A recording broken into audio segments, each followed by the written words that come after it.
Welcome to Haunt Weekly.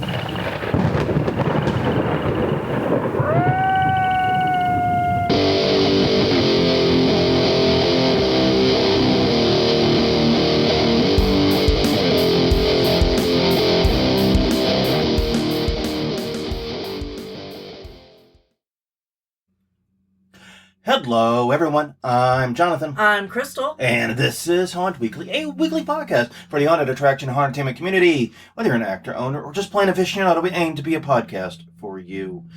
And we return to you this week with the 2024 haunt season in the books. Yay! The last haunt locally that was open did their big blackout weekend last weekend. Mm-hmm. And so basically, to my knowledge, every haunt nearby is now closed for the season. And we're going to take a minute and just sort of revisit the season. Yeah, at least until they get to their Christmas shows. Yeah, we got some Christmas shit coming up. And so I don't know if we're going to how much of it, but I don't know. We'll see. We'll talk more about that as we come. But yes, we're going to spend some time recapping the season and 7 takeaways that we have. And these are takeaways, by the way, that come from the news. Yes. The news. Our own haunt visits. Mm-hmm. And our running the haunt. So it's a little bit of column A, a little column B, a little column C. I think it's going to be interesting. But definitely check out more Haunt Weekly at hauntweekly.com, Haunt Weekly on X, Haunt Weekly on Facebook, and youtube.com/Haunt Weekly. Find us wherever you get your podcasts from. Please do follow the Facebook page. Once we return from the haunt season coma, Mm-hmm. we are planning to do some live streams possibly this winter, so please stay tuned there. That will be the place to watch. What? So work we did for the haunt. You did it. I didn't do shit. Yes, the yard display is down.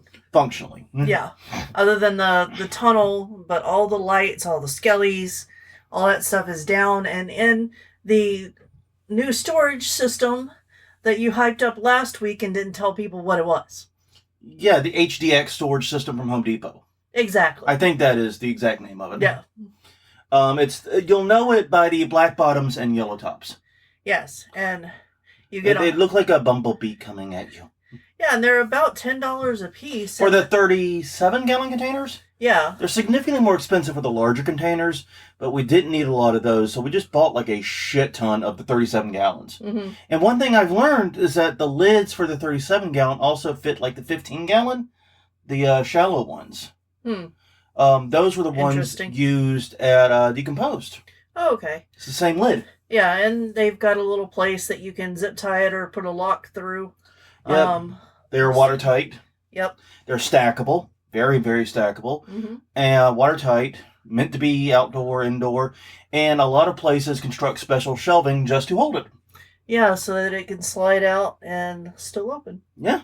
Very, very cool stuff. So, yeah. We're very happy with it. It seems to have worked. We have a few extra, but not much.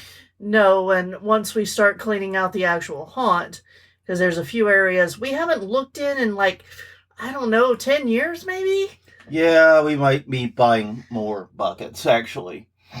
But it has worked out swimmingly. And one thing I really love about it is because most of the outdoor stuff gets stored in our queue line. Yeah. It is a covered queue line. So it's some protection from the elements, but it still has to be watertight. But with the previous hodgepodge, we could never fit everything under there. Right. Now, because it's so stackable, because it's all the same size, it all fits together, it's taking up like half the space. Mm-hmm. It's really nice, so we can fit so much more in there. So yeah, you took down the bulk of the yard display, like you said, other than the tunnel. And we're kind of debating if we want to keep the tunnel up since it stayed together so well. Yeah. And may do something Christmassy with it, I don't know. Or just put some white lights on it so that people delivering at night can see the house.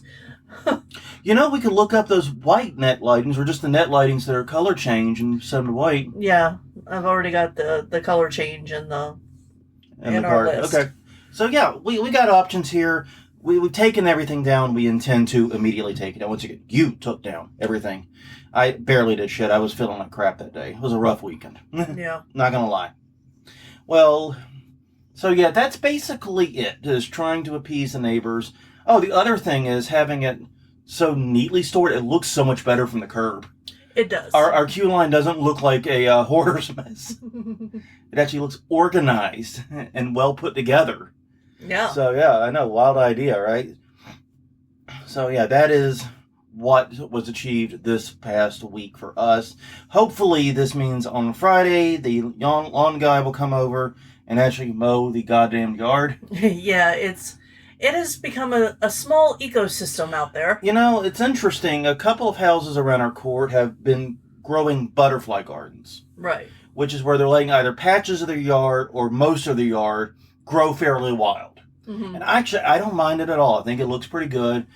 We have an unintentional butterfly garden. Yes. It was not the plan, but we definitely have one now. So yeah, that hopefully that will go away come Friday, because and there was this whole big complicated thing because apparently our lawn guy quit the service we were using, and no one told us. Yeah. So we didn't get the lawn mowed for several weeks before we put up the display, and then it was impossible to do it while it was up. Right. So it's probably been about 6-7 weeks. Yeah. Legitimately. Yeah. So yeah, looking forward to that being done. Hopefully, like I said, Thursday or Friday of this week. And also hopefully Thursday or Friday this week for us, a cold front. I know it's like raining right now, which is usually a sign of a cold front coming through.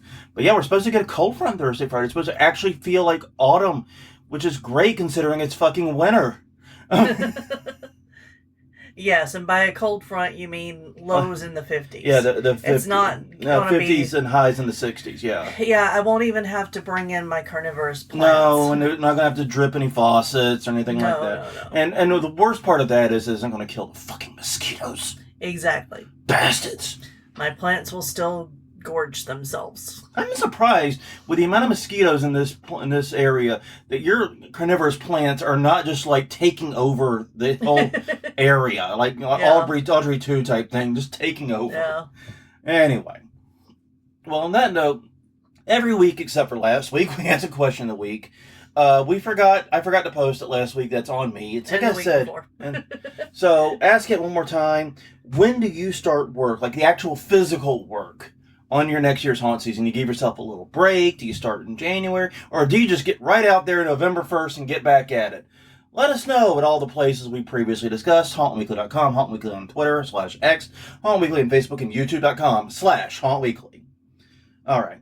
Well, to pick up this week's actual topic, this was, without a doubt, a really long haunt season for us.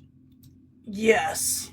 I think that you probably got that listening to the episodes over the past 2 months. Yeah, if you've been keeping up, yeah, a lot's been going on. Both with the haunt, personally, professionally. I mean, in the middle of it, we became goddamn grandparents. Yeah. You know? A lot has happened in the past, I would say, 6 weeks. And we tried to kind of go over it as it was happening. But obviously now we have a little time. We've digested some. So, like, we have our themes of what we think are the biggest takeaways from the 2024 haunt season. No. And like I said, these are based on our haunt visits, where we traveled and places we saw, the experience of running our haunt, and of course the news and reading the news articles about the season. So yeah, we obviously go into details about what happened at these more in previous episodes, but this is more of the general reflection, thinking about it, trying to pull some meaning out of the chaos. Yeah. I mean, that's actually pulling meaning out of the chaos may be the tagline for this episode. You should just change the title now. Nah, I'm gonna go with the title we have. Yeah. Alright, number 1. This one comes from the news stories, and I think it's probably the most likely, and if not the most obvious. Safety at hayride events. Yeah, not only safety, but So, there have been 3 major accidents at hayrides this year. 2 fatalities, and 1 with 25 people on a hayride that turned over. Yeah, all injured to some degree, but some serious, some minor. Why not? Yeah, I fully expect we're going to hear a lot in the off season about hayride safety. I don't know where it's going to come from. No. Because it could come from authorities. It could. It really, really could. Or it could end up coming from insurers. Exactly. And I kind of think insurers are more likely. I think so, because they're going to see, oh, this is not as safe as we thought it was. That's just it. Hayrides have had a reputation for being incredibly safe attractions. Yeah. Like, way more safe than a walk-through haunted house. I've never fully understood why, because I've always seen, like, the potential for harm with all the mechanical equipment around. But, yeah, every time we heard about someone getting hurt or killed at a haunt, it usually was a walk-through haunt. Mm-hmm. This is the first year I think I've heard about anyone being seriously hurt at a hayride event. Mm-hmm. And now we had 3 serious accidents, all of which have got to be making insurers' butts pucker. Right. I mean, and the thing about it is, this is a bit like the Haunted Castle fire in its own way. Mm-hmm. The Haunted Castle fire, for those who don't remember, was the Six Flags fire back in the early 70s. I think it was. Late 70s, sorry. Basically, Six Flags did literally everything wrong to make that attraction as unsafe as possible, including falsely claiming it to be a temporary attraction because it had wheels. Remember, they never took it off the wheels. Yeah. Therefore, it's temporary, right? Right. Just been there for like all these years, right? Yeah. Totally. But the fire marshal ended up getting blamed for it. And I think that was unfair, but that put fire marshals everywhere else on alert for haunted attractions. And we went from this weird side thing that fire marshals have to deal with once a year to being an active target. Right. And I do see something similar happening with hayrides. And the reason is that a lot of the hayrides are run on farms, Yes. which have different licensing and responsibilities and fire codes and things than haunted attractions. Now, one thing I have to say is I know with agribusiness, agri-entertainment, there's a different liability standard. I don't know enough about that to offer any comment on it. I know it's different. Exactly. I've seen the posters. Exactly. But yeah, that is what we're saying, is that they fall under different things, so now they might be scrutinized a little bit harder than they ever had to in the past. And like I said, if I were an insurer insuring a haunted hayride event, or a hayride at a haunted attraction, because you also have hayrides like Rise, Mm-hmm. which is not covered under agribusiness at all. No. There is no agriculture thing going on.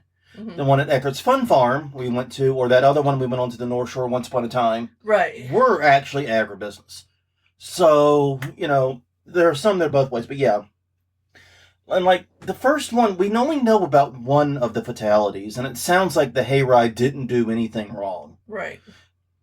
Kid got away. I mean, yeah, kid did kid shit. I get it. But there's only so much you can do. Right. I'm not saying, it's not 100% the kid's fault either, but it's just, yeah, come on. But that being said, there was that injury at Fear Fair that wound up closing them down because they couldn't find insurance. Yeah, and that was just an injury. That was an injury, and it was totally on the person. It was not on Fear. They literally snuck past security, jumped some kind of barricade, and tried to climb a rock wall without harnesses or the safety equipment or being hooked into anything, and then fell and hurt themselves.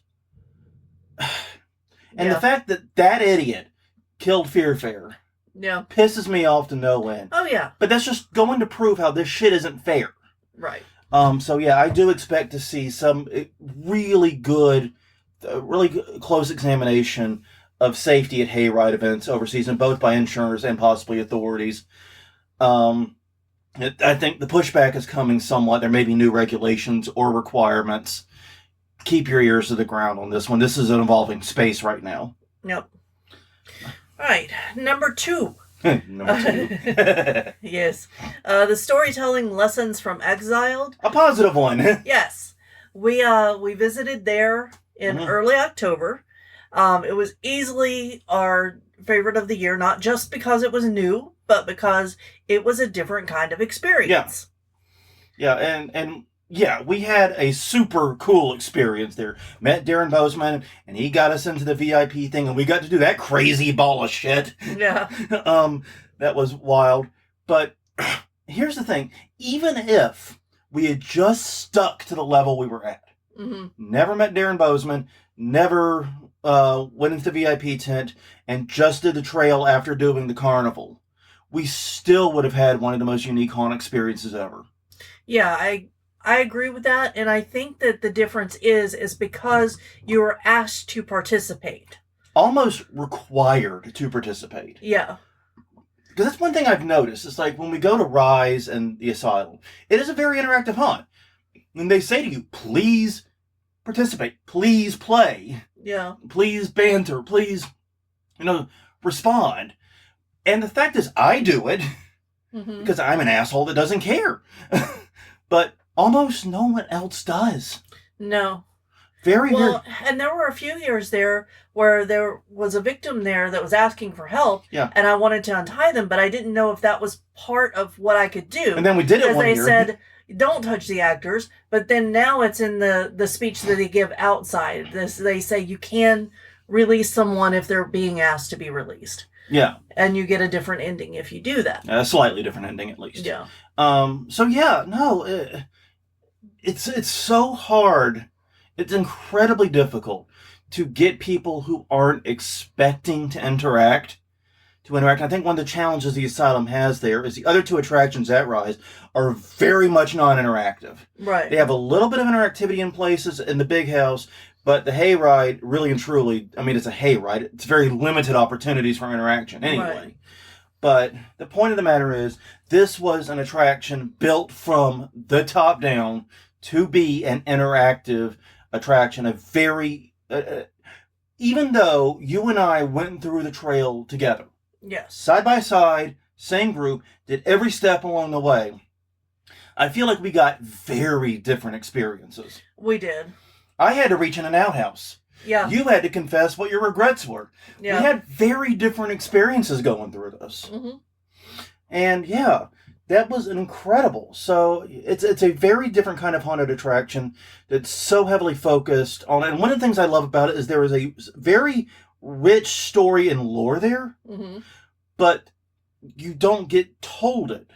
You have to kind of piece it together as you're going through. You talk to the actors. You do the thing I did where I get hood on my head and take off with that guy into the wilderness.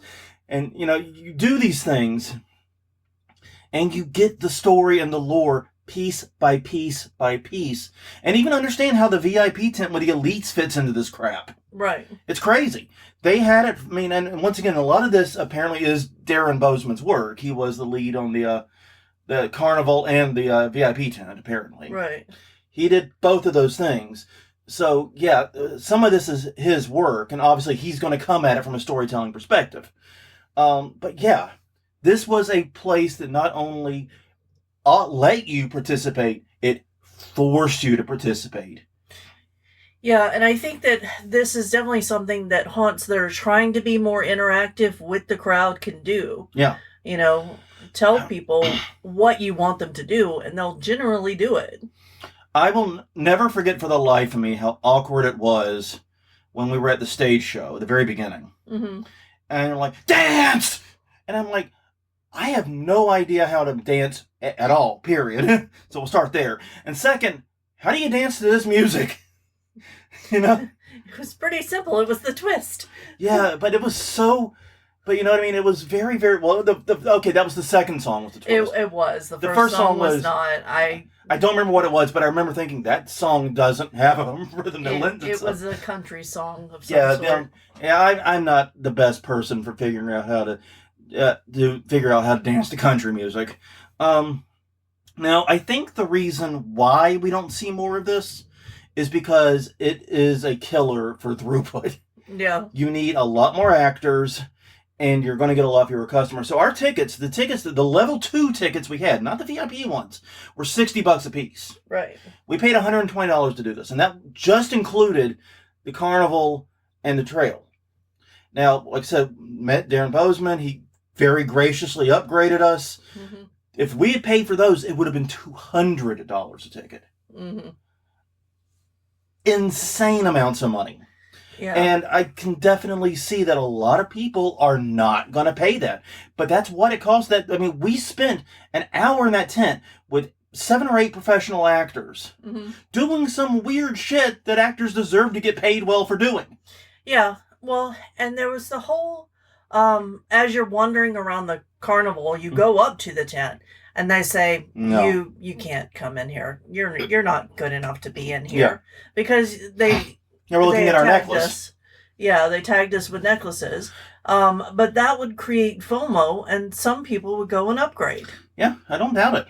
So it's just it's an interesting structure from a price standpoint too, because most of the people that we saw were getting in at the lowest level. Yeah, I agree. They just wanted to go through, and that's gonna pump your numbers because that's gonna be the largest base. But then you're gonna have those few elites that are gonna pay that extra, that are gonna do the full thing. No, we were the Looney Tunes who already drove there. Yeah. So of course we're going to pay at least for the level where we get to see what Darren Bozeman does. Yeah. But we made the conscious decision not to get the higher package at the time, just because we weren't fully sure what it was. Right. And I think that may be the one thing I would encourage XL to work on, is sort of pitching these and explaining what they are on the website. The marketing a little bit better. Yeah, the marketing message down a little bit. Because while I pretty clearly understood the first 2 tiers, the VIP tier was very confusing. If I had known it was that, I probably would have tried to talk into doing it. Yeah. If I had known it was that. But no, I really enjoyed this interactivity. I enjoyed this form of rich storytelling. Mm-hmm. Honestly, it's my favorite experience from the year in a haunt, no doubt about it. And I would like to see more haunts off this. And I think their idea is not a bad one. It's like you said, 90-ish% of people were just going through the damn trail. Yeah. They just wanted to do the trail, and that's it. Mm-hmm. We, Looney Tunes, Mm-hmm. we're the ones that paid more. It does really limit your throughput, but I do think, as you just said, one attraction with different levels of interactivity, you can kind of get the best of both worlds. Exactly. What I think we're trying to get at. Yeah. All right. Number 3, a lesson from our haunt. Mm-hmm. Education can actually be fun. And kids like it too. I still can't believe this shit. Oh my God. Okay, to recap, in early October, before we left on the Kansas City and St. Louis trip, Mm-hmm. we only had 2 days to put up the yard display. No. That is not enough time for what we did. We usually take 2 weekends. Mm-hmm, so 4 days typically. So we're like, okay, what can we set up that's quick and will still be somewhat popular? Well, we came up with the idea of just making our skeletons look like famous scientists of history. The only rule we had really was that they had to be cosmology or quantum physics related in some way. Right. And they had to be dead. Yeah, they had to be dead and related to those, because there are a lot of different fields of science, if you didn't know. Yeah. And we might come back to scientists in the future, but from a different field. Yeah. Maybe we'll do biology. Maybe. I mean, so yeah. And we just dressed all the skeletons up as a different scientist. We had our Richard Feynman. We had our Max Planck. He was so cute. Tiny with a skeleton. We had, Schwarzschild, Heisenberg. Yeah, we had all the greats.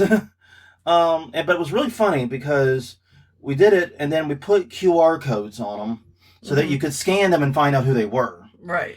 And then lo and behold, kids loved this. Yeah. All the QR code did was link to the Wikipedia entry. Yeah. That's it.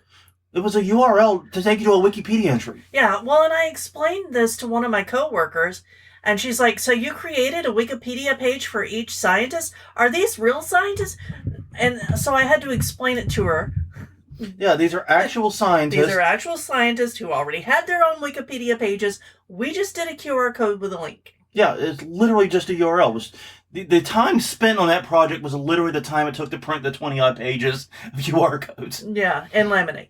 And laminate them, yeah. And then figure out how the fuck to keep them on the damn poles. Yeah, okay, that was the bigger struggle, was trying to keep them attached. And wind. And wind. Because that was the one thing we had that caught wind consistently this year. But people loved this. This was our most popular yard display ever. I always thought people were going to be disappointed because we didn't have a big spectacle thing. Like last year we had the wrestling ring. Yeah. The actual 12-foot by 12-foot wrestling ring with turnbuckles and people jumping off the ropes and shit, and it was wild. And I'm like, oh yeah, well, it's not gonna be anything like that. Right. And no, I think people spent more time in the display this year than ever. I'd agree with that. That was it. It was so wild. I And mean, so, I don't get to see people going through the display a lot, but I did notice that leading up to Halloween, there were a lot more people coming around and going through the display before the nights we were open, even. yeah, and one thing that I saw was really great, especially on Halloween night, was families. The older kids would come through the haunt, and the younger kids would be sent to roam the display and look at the scientists. Yeah. And so we decided that this QR code skeleton thing Mm-hmm. is going to kind of be our jam for a bit. Yeah. We're leaning into it. To go ahead and give away the ghost here, next year we're doing famous New Orleanians. Yep. It'll be our 20th year. And so Bernie Baxter is getting his story told, so we figured the way to tie that in best was do famous New Orleanians. These would be real New Orleanians, unlike Bernie Baxter, who was a fake one. Yeah. But point is, I'm excited about it. I mean, we're going to have a wide variety of musicians, scientists, political figures. Mm-hmm.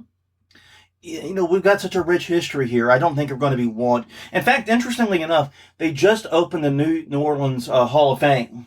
The first year of inductees was this year. And so we have a laundry list of people we can pull from just there. Yeah, but I kind of want to get some more obscure ones too. Oh God, yeah, no. We're gonna get some obscure people. I'm gonna help people learn some shit. Yeah, I agree completely. I think it's gonna be fun, and it might be educational for us too. We might learn something. Yeah. So yeah, I really did love the skeleton display the way it was, and I love the fact that it's something that's so much easier for us to do. Yeah, and I think that if you're, last time when we were talking about the QR codes, I mentioned putting the QR codes in to your rules. Yeah. But you could also do it to your video for the haunt. Yeah. And you could do it so that if you so I'm thinking for us, we don't always have a video. Yeah. But we could probably do one that was short enough that you could just watch in line as you're getting ready to go in. Yeah. No, I was thinking about that too. Or even if we just link to the text version of the story. Mm-hmm. Yeah. I think the video would be better for this purpose. Yeah, because people are going to want to watch instead of read. And the other thing is we can offer both. Yeah. Because there's some millennials like us who grew up reading newspapers and can get through a 500-word article faster than we can get through a 3-minute video. Mm-hmm. So there may be some of that too. But no, I think we're going to do both next year. Partly because we'll have more time because we're not going to be spending 2 weekends on the yard display, it looks like. Right. I mean, we've already got other plans to make it significantly easier on us too. Mm-hmm. Though we may be adopting one large plan that'll make it way harder. But we will see. We will see how that one goes. Mm-hmm. So yeah, honestly, skeletons, amazing. Yeah. Number 4.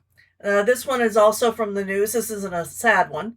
The loss of long-running haunts. Yeah.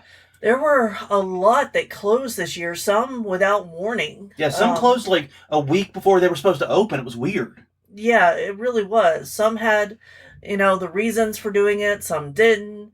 It was all over the shop. But it was really just sad to see all the stories. The number of haunts that have been around longer than 25 years and were closing was very high. Now, some were understandable. Some was like one dude retired. Yeah. I'm like, you know what? Good on him. Mm-hmm. One company we know, one haunt owner decided to pivot completely into a different business model, and that was incompatible with haunting. They wanted to sell all their space for football tailgating. Yeah. So you had stuff like that, but you also had these long-running charity haunts with like 40, 45 years of history just disappearing. Mm-hmm. And this happened over and over and over again. Some closed before season, like you said, without warning. One haunt, I remember, announced the weekend before they closed. Yeah. I mean, yeah, it's just sad and it's frustrating to see all these long-term haunts, many of which were in areas that they're probably the only haunted attraction around. So a lot of these were in fairly rural places. Mm-hmm. Closed. Yeah. And, it's just heartbreaking. And I guess that one's a brief one. Yeah. Because I don't really have much to add to it, do you? No. All right, well, 5, I've got a lot to add to. And that is, we've talked a lot on this podcast about the need for content warnings in haunts, especially for things that may be trigger warnings for some people or may activate PTSD. I've decided unilaterally, but I think Crystal agrees, there's also a need for physical intensity warnings. Yes, and not just whether or not you're ADA compliant. That's not what we're talking about here. Because this was something else we learned on the Kansas City trip. Right. When we went to the Beast and the Edge of Hell, both haunts were extremely physically demanding. And the thing is, like, I would feel like, oh, I'm just an old man saying that. But no, the teens we went with were bitching about it too. So yeah, it's not just me who saw that stairwell and go, ugh. Yeah. Well, and the bad thing is once you get up, if you're afraid of slides or think that you're going to hurt yourself, like I explained to my brother about going to this, he's like, I couldn't do the slide because I would think that I would hurt myself on the landing. Mm-hmm. So that would mean that he would have to take the stairs all the way back down. Yeah. Yeah, basically, both of those haunts had a lot of staircases and slides. I lost count of how many flights we went up. It was in the dozens. Yeah. I don't know beyond that. But here's the thing. Exiled, once again going back to them, had very clear warnings on their site that they were physically demanding. Yeah, they're like, you are going to be walking on a trail in the woods. It will be hilly. There are hills. There are, You'll be climbing shit. There'll be... Exactly. And I was actually worried before we left for the trip whether or not I'd even be able to do it. Yeah, their warning... Okay, because we did the Beast and Edge of Hell the day before we were supposed to go to Exile. Right. And we woke up that next morning terribly sore. Mm-hmm. We were in a lot of pain that next morning. And honestly, if we had not already bought our Exile tickets, and if it had not been for, Darren Bozeman and all that, I don't think we would have gone. I don't know. I mean, I'm pretty sure we would. Well, I don't know. If it weren't for Darren Bozeman, we wouldn't have been in Kansas City. So, Fair point. Fair point. I can't say what I would have done, but fair point. But no, I mean...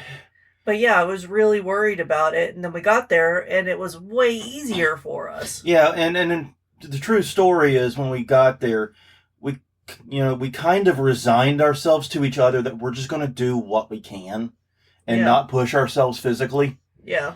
Because you were like, I want you to do the things, and I'm like, Crystal, I don't think I'm in a better position right now. Because my hip was really hurting after those 2 haunts. I was genuinely worried.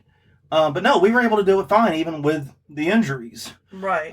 So their warning may have been too strong, and the Beast and the Edge of Hell's warning had no warnings. Yeah. And so we need some kind of standardized way to communicate how physically demanding it is. And I think it should come in 2 parts. First is the incline and the physical demand that's required. Mm-hmm. Because, how many stairs are we going up? How much incline is there? Basically everything from completely flat like our garage to basically rock climbing, I guess would be the other end of that extreme, right? Yeah. And how long is it approximately? I think telling people those 2 things lets them make a decision if the haunt is right for them. Yeah, like I would love to know how many stories there were at the Beast. And I'm reminded, and I remember thinking when we were in that stairwell in the bell tower type thing, thinking this cannot be the same set of legs that climbed that son of a bitch in Durham, England. Yeah. You know what I mean? Well, that was the second half. We had already gone up and down one slide. One stair slide set. That was the second half. That's true. I don't even, like I said, I don't know how many stairs it was. I don't know how many flights of stairs it was. But it was incredibly intense, and we walked into that with no warning. Mm-hmm. Literally no warning about it. So, yeah, there's got to be some way to communicate this. And like you said, it goes beyond being ADA compliant. 'Cause you can technically be ADA compliant if you have workarounds that people, with wheelchairs in particular, can access. Right. But those workarounds, as we know from other haunts, can be kludgy and still let you see, quote unquote, most of the haunt, but not all of it. Yeah, So, sometimes you just can't see all of it, and then if you're just not getting the experience that everybody else in your group might. yeah. So, I want to know about the physical intensity. Put it on a scale. Put those two factors on a separate scale. Because if it's a really intense haunt, but it's super short, I'm probably fine. Yeah. Like if it's just a little bit of climbing and a little bit of crawling, probably fine. If it's really long and really intense, I'm going to be a lot less okay. Now, if it's not very intense but really long, like Waterloo was up until the very fucking end. Oh my god, that climb. Speaking of other reasons for the intensity scale, Yeah. I think this is a good idea. I think this should be implemented at haunts. Maybe when we redo our rules poster, because that's one of the things we're going to redo, I'll include something about this. Mm-hmm. Make sense? All right, number 6. Go big, go dumb, go easy. God, yes. So we've learned this lesson so many times. It needs to finally catch on, though. Well, you've written it down, so maybe it'll stick. Maybe. Anyways. Because every year we try to do something subtle or overbuilt or complicated, and it never works. Nope. This year it was the falling wall. It started out as a very simple idea. Yeah, it was. We would just recreate what we had done in the past. But then I realized that there were some problems with the way that we had done it in the past and the positioning for this year. So then it got bigger. Well, and then we tried to put people in front of it, and then we tried to do a lot of other stuff. And the Saturday night when we had a completely full house of actors, we had 2 actors in that room, and the falling wall failed. Basically, it did not work. And the reason was, it wasn't the actor's fault. It was just there was too much going on in that space. Right. The scare was barely noticeable over the 2 actors working the room. They were doing a great job, but it was just too much for people to make that quick, what should I be frightened of in this room decision. Yeah. And so, when they were not there the next night and we're like, oh God, that room's going to be empty, turned out an empty room was not a bad thing there. No, it worked much better. People could see the movement of the wall easier without somebody in front of it because, of course, they could. And that set him up right to where Davison was, and he could open the barn slide door and get him again. It was a beautiful setup then. And we just realized, you need that big visual pop. You can't go for subtle or understated. Yeah. And I think that was a huge mistake we made when setting that room up. Because like you said, originally it was going to be one way, but we also identified some safety issues and some potential problems. And so we remedied them. But in remedying them, we kept people further away from it, which is, kind of important here. Right. And I think that if we had had one actor in there on the table that we had built as a backup stopper, because it already had safeties in place. Overhead safety and a chain safety. Yeah. So if we had the actor on the table activating it from there, it probably would have worked better. Or at least as well as it did tonight. Yeah, because they could have held it up and then... It would have been easier to time. Yeah, and then let go with a scream up and hands up. Yeah. Anyway, it wound up working without anybody in it. Yeah. The simplest way possible, which is what we had originally talked about, and then we changed. Yeah, we pivoted. I changed. It was, honestly... And when we were reviewing the security camera footage, what I noticed in that room was the first night, or the night we had the 2 actors in there, the movement of all the stuff that was hanging that was supposed to generate that movement was very subdued. Exactly. Because the people were blocking it. Yeah. And the people were blocking it because they were where we told them to stand. Exactly. And when there was nobody there, all that shit just swung well over everyone's head. But it was like that perfect height where you would swear that fake buzzsaw is coming right for you. Yeah. And that was just so great because you would see people instinctively duck and hold their hands up and then slide away from it. And you didn't get those strong reactions when there was an actor there. And I think it's also because the actor was like a barrier and a safety thing. They felt safer with it, oddly enough. Like, oh, well, Right. she's not dead, therefore I'm not dead. Yeah. Which That makes sense. you don't know. She could be dead. Mm-hmm. It's a haunted house. Yeah. We don't make any promises of whether our ghouls are dead or alive. Mm-hmm. All right. Number 7 this year, I think we finally nailed the layout. Yeah. This is a big one for me. I've been wanting to redo the layout for some time, and I think we finally have a layout that is not perfect. We have a lot of issues we have some issues we have to address still. We're going to iterate, but I think we're on the right track, because the problem with our previous layouts was we prioritized maximizing space. Mm-hmm. And specifically maximizing the number of zones we could do scares, and we had 4 rooms and a hallway at the back. And that gave us a lot of great scare opportunities, but it also meant line of sight was fucked. Yeah. Because you could very trivially see from one room to the next, and the biggest issue was when you rounded the corner of the back side of the hallway, you could see straight out the exit. Mm-hmm. You could just see straight out, and if you were someone that was scared and running, those last 2 rooms were just a blur. Yeah, and we still haven't found the secret formula of stopping the people who really want to run. Yeah. And I don't think anybody has. No, we have stopped the people who... I think we've stopped the people who don't... You know what I mean? They're unsure of themselves. Right. If they can't see where the exit is, they're not going to run. Right. We've stopped the people that I think are more of the subconscious runners. Yeah. That they see exit, they start moving. Runners. People that are just like, I'm going to run through that shit as fast as... I don't think there's anything we can do to stop them. We've got a few ideas to slow them down a little bit next year. Yeah. But the layout, I think, is going to stay the same. Because now your line of sight never leaves the room you're in. Mm-hmm. Yes, we had to sacrifice the back hallway. We had to sacrifice that last zone. You know what? That sucks, but we only have 625 square feet. So we have to...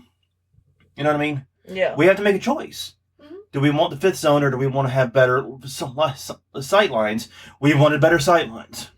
And I think it was the correct choice. Now, the good news is, next year that means no major construction. We should not be doing all the stuff we did this year, because even though a lot of it was subtle work, mm-hmm. It was surprising. Like moving those damn walls that were near the light switch was a mammoth project. It was. We don't need to do that again next year. We may need to figure out a way to tape that light switch up when we're open. Oh, duct tape worked fine. We just have to remember to do it. But we don't have to move those walls again. Mm-hmm. We can take down the sight break walls if we want to during the off season to help us get through the haunt more quickly. Yeah. And we may do that. Don't know yet. But they're easy to put back. Mm-hmm. Because now that all of that has been done, honestly, what we need to focus on for next year is decoration and new scares. Yeah. Yeah, and we may be extending the entrance L. Yeah. But we're not sure yet. We've got to figure out what our space is like. I'd really like to do it, but we'll just have to figure it out. That is something we need to plan the exact details on. Mm-hmm. You told me what you want, and I like the idea. Yeah. I really do like it. I think it's a good move. Yeah, because the issue that I'm having, that I'm trying to solve with Extra L, is that I come out from a very tiny space that's right near the entrance of the first room. And I have to wait for everybody to get into the room before I can come out behind them. And if groups get frozen, especially a large group, you might not have that ability. So we're trying to get a way to get you to get behind them in the outside L part. No. And I think there are ways we can do that without too much expending. Yeah, I do have a couple of ideas. So we've got ideas. I don't think that's that complicated of a build. Compared to all the panel slinging we had to do this year, this is fairly minor stuff. Yeah. That's true. I'm honestly really happy with the layout, really happy with the construction. I think, that enables us to shift our focus. And I'm actually really looking forward to next season. Because now that we have found a relatively simple way to do the yard display. Yeah. That is as popular as it is enjoyable for us to set up. No. And only takes a couple of days. Now that we have that, now that we don't have to do any heavy-duty construction that's going to require multiple days' worth of slinging panels and putting everything back up and undoing and redoing things, and that we get to focus on just the things we really and truly enjoy about haunt building, next season's going to be pretty fun. Yeah. I'm actually looking forward to it. And, that's the thing is, like, this time last year, I don't remember what we said. Go back and listen to some of those episodes. But I seem to remember being way more unsure than I am this year. Yeah. Yeah, no, I think next year's going to be a good year. Next year's going to be a good year. I'm actually very excited about it. And, it's going to be the big one. It's going to be 2-0. Mm-hmm. It's going to be a very interesting year. Looking forward to seeing how the community responds. Yeah. I've got to start where it's one of the things I've got to do sometime soon is go ahead and redo the website and all that stuff up. Because we already know the days we're going to be open next year. Yeah. But, and I just realized something. The yard display's down, right? Yes. I didn't get shocked this year. You did not. No shocks. No electric shocks in the year 2024. It's coming on Millhouse, baby. Well, that also means that it was never Halloween. Oh. Yeah, it used to be, well, I don't know, that one year that we were closed because of the road work, and I got shocked putting that one light in. Well, at least I won't get shocked this year plugging the extension. Yeah. I think the real secret is we never did any electrical work in the rain. True.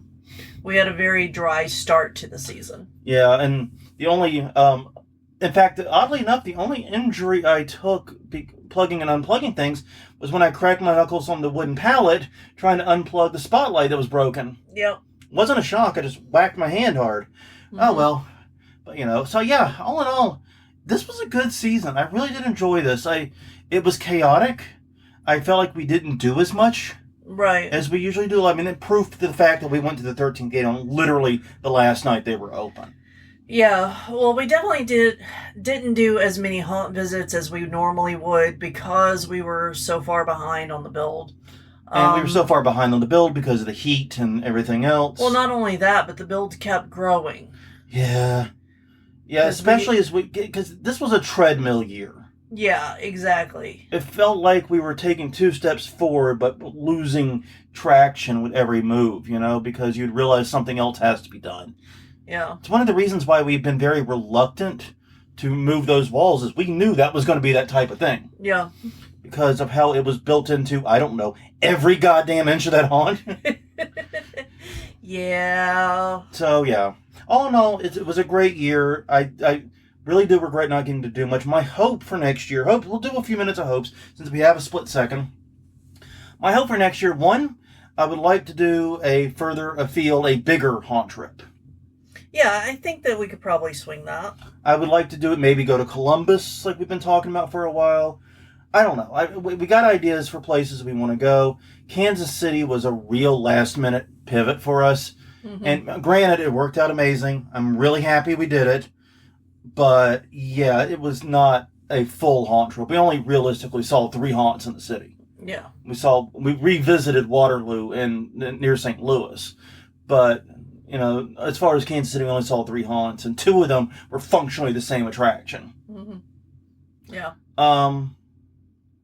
So yeah, I want to do that, and I want to really, really nail down the decoration. I want this year's haunt to be decorated to your standard. Well, give me the story. I will do that. On that note, everyone, thank you very much for joining us for the past 50 minutes or so. Hope this was interesting and entertaining. Please do check out all the other places we exist. We're at hauntweekly.com, hauntweekly on X/Twitter, hauntweekly on Facebook, and youtube.com/hauntweekly. Until next time, I'm Jonathan. I'm Crystal. And we will see you all next week with, I have no idea what. We haven't really talked about the next episode, but I'm sure it'll be something both as entertaining and rambling as this one was. See you all then.